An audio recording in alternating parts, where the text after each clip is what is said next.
السلام عليكم ورحمة الله. انا مطبخ ام علم معاكم. يا ريت اللي اول مرة يشوفني وهيعجبه الفيديو يدوس اشتراك ويعمل لي لايك. نبتدي بسم الله كده ببركة الله. معانا نص كيلو كبدة متقطع شرايح. انا هعمل معاكم كبدة بطريقتي، يا رب تعجبكم. في ناس كتيرة سألت لي عنها، وقررت النهاردة ان انا اعملها لكم. نبتدي كده بسم الله. معانا معلقتين دقيق هنحطهم على الكبدة بتاعتنا.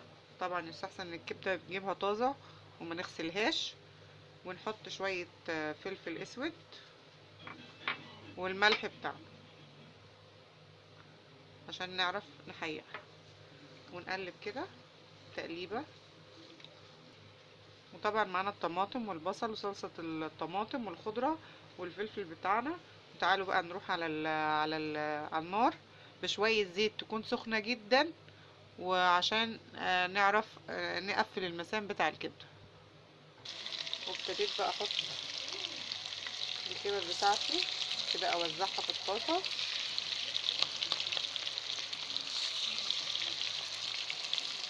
اهو. ورجعنا بقى نقلب. اول ما تبتدي تدي اللون بتاعها ده الذهبي اهو. وبعد ما اديت لون من الناحيه التانية برضو هنحط بقى ايه البصل بتاعنا والكبده اهي، عشان ما قلبناش فيها كتير اهو، مفيهاش صوص ولا حاجه، وكل كبده لوحدها كده. نحط بقى دلوقتي بعد البصل لما خدت اللون الاصفر، نحط بقى ايه الفلفل بتاعنا كده. انا عايزه برضو الفلفل ما يتبلش قوي. ونحط الطماطم. ودلوقتي بقى نحط الثوم البودر، ونكتر.